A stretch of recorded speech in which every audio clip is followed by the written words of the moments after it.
हर हर महादेव दोस्तों, आइए जानते हैं बैकुंठ चतुर्दशी कब है 2024 में और जानते हैं इसकी सही डेट, शुभ योग और बैकुंठ चतुर्दशी का शुभ महत्व यानी धार्मिक महत्व क्या है।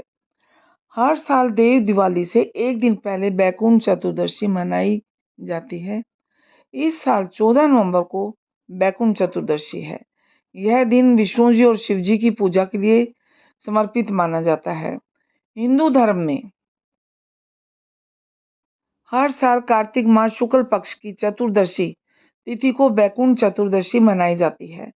इस साल 14 नवंबर को बैकुंठ चतुर्दशी मनाई जाएगी और यह दिन भगवान विष्णु जी और भगवान भोलेनाथ की पूजा अर्चना के लिए समर्पित माना जाता है। धार्मिक मान्यता के अनुसार बैकुंठ चतुर्दशी के दिन विष्णु जी और शिव जी की पूजा करने से साधक को स्वर्ग की प्राप्ति होती है। अंत के समय में भगवान विष्णु के धाम बैकुंठ में स्थान मिलता है और इस दिन दान पुण्यों के कार्यों से 10 यज्ञों के समान पुण्य फलों की प्राप्ति होती है। कितने? 10 यज्ञों के। बैकुंठ चतुर्दशी मात्र एक ऐसा दिन है जब शिव जी को तुलसी और विष्णु जी को बेल पत्र अर्पित किया जाता है। आइए जानते हैं बैकुंठ चतुर्दशी की सही तिथि, शुभ मुहूर्त और धार्मिक महत्व क्या है। तिथि है चतुर्दशी की तिथि है दृक पंचांग के अनुसार कार्तिक मास शुक्ल पक्ष की चतुर्दशी तिथि का आरंभ 14 नवंबर को सुबह 9:43 पर शुरू होगा और अगले दिन 15 नवंबर 2024 को शाम 6:19 पर समाप्त होगा। वहीं 14 नवंबर को बैकुंठ चतुर्दशी मनाई जाएगी। बैकुंठ चतुर्दशी पर बन रहे हैं कई शुभ योग। इस साल 3 शुभ योगों में बैकुंठ चतुर्दशी मनाई जाएगी। इस दिन सिद्धि योग, स्वार्थ सिद्धि योग और रवि योग का निर्माण हो रहा है। स्वार्थ सिद्धि योग है 6:35 सुबह से लेकर 12:33। रवि योग 6:35 यानी सुबह से 12:33 तक है, जो कि 15 नवंबर। सिद्धि योग 11:30 बजे तक। बैकुंठ चतुर्दशी का महत्व। बैकुंठ चतुर्दशी के दिन विष्णु जी और शिव जी की पूजा अर्चना की जाती है। इस दिन भगवत गीता और श्री सूक्त का पाठ किया जाता है। मान्यता है कि विष्णु जी के मंत्र और स्तोत्र का पाठ करने से साधक को बैकुंठ धाम की प्राप्ति होती है। यह भी माना जाता है कि इस दिन विष्णु जी कमल के फूल से पूजा करने पर बहुत प्रसन्न होते हैं और भक्तों को अपना आशीर्वाद देते हैं। बैकुंठ चतुर्दशी पर क्या करना चाहिए? बैकुंठ चतुर्दशी पूजा विधि। नंबर 1, स्नान आदि करके मंदिर की साफ सफाई करें। भगवान श्री हरि विष्णु और शिव जी का जलाभिषेक करें। नंबर 3, शिव जी का पंचामृत सहित गंगा जल से अभिषेक करें। नंबर 4, अब विष्णु जी को पीला चंदन और पीले पुष्प अर्पित करें। नंबर 5, शिव जी को सफ़ेद चंदन, धतूरा, बेलपत्र, भांग और सफ़ेद पुष्प अर्पित करें। मंदिर में घी का दीपक जलाएं। बैकुंठ चतुर्दशी के दिन कुछ उपाय हैं जो कि आपको जरूर करने चाहिए। इन उपायों को करने से आपकी आर्थिक स्थिति बहुत मजबूत होगी।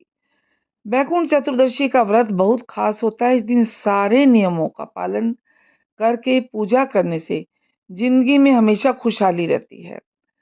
कार्तिक मास शुक्ल पक्ष की चतुर्दशी तिथि को भगवान विष्णु के निमित्त श्रद्धा भक्ति भाव से व्रत करने और उनकी पूजा अर्चना करने से जीवन में चल रही सभी परेशानियां खत्म होती है। कार्तिक मास शुक्ल पक्ष की चतुर्दशी तिथि को बैकुंठ चतुर्दशी का व्रत किया जाता है। बैकुंठ धाम स्वर्ग के समान बताया गया है, जहाँ भगवान विष्णु और माता लक्ष्मी वास करती हैं। बैकुंठ चतुर्दशी का व्रत विधि विधान से करने पर भगवान विष्णु प्रसन्न होकर सभी मनोकामनाएं पूरी करते हैं। हिंदू धर्म में सभी व्रत का विशेष महत्व होता है, लेकिन हिंदू धर्म में किसी भी व्रत को विधि विधान से करने पर उसका संपूर्ण फल प्राप्त होता है। ऐसे ही बैकुंठ चतुर्दशी का व्रत करने से बैकुंठ लोक की प्राप्ति होती है। यह व्रत भगवान विष्णु और माता लक्ष्मी को समर्पित है।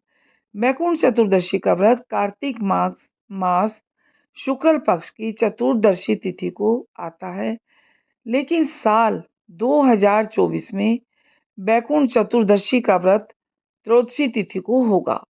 वैदिक पंचांग के अनुसार कार्तिक शुक्ल पक्ष की चतुर्दशी तिथि का क्षय है। व्रत से ग्रहों का दुष्प्रभाव खत्म होता है। बैकुंठ चतुर्दशी का व्रत अश्विनी नक्षत्र और गुरुवार के दिन होने से इसका कई गुना फल प्राप्त होगा।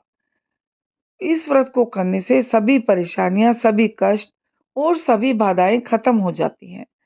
साथ ही कुंडली में सभी ग्रहों का दुष्प्रभाव पूर्ण रूप से खत्म हो जाता है। यह बताते हैं कि ब्रह्म मुहूर्त में उठकर स्नान आदि करके पवित्र होने के बाद पीले रंग के वस्त्र धारण करें।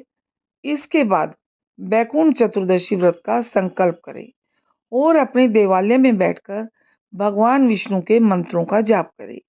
ऐसा करने से जन्म जन्मांतर के सभी पाप खत्म हो जाते हैं और व्यक्ति को मोक्ष की प्राप्ति होती है।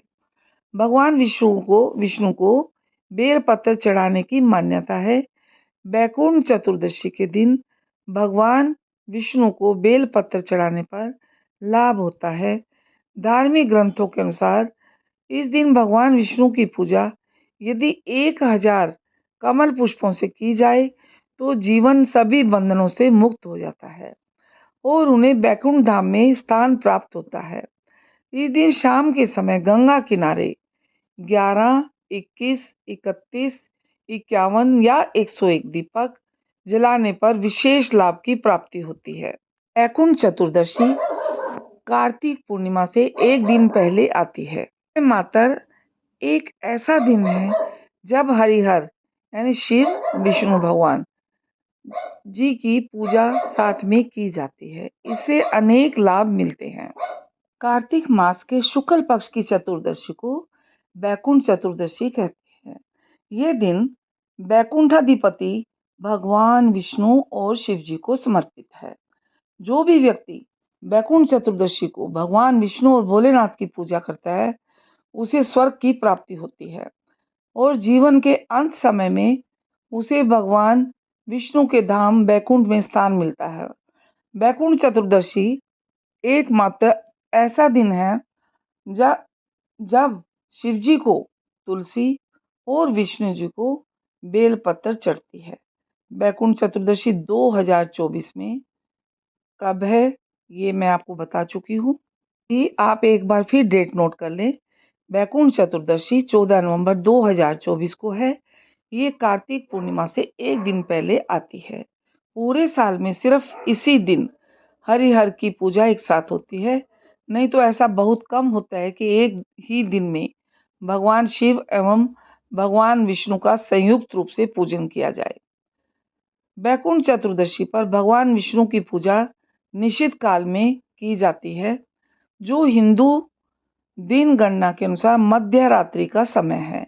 इस दिव्य अवसर पर भक्तगण विष्णु सहस्त्र नाम अर्थात भगवान विष्णु के 1000 नामों का पाठ करते हुए भगवान विष्णु को 1000 कमल के फूल अर्पित करते हैं।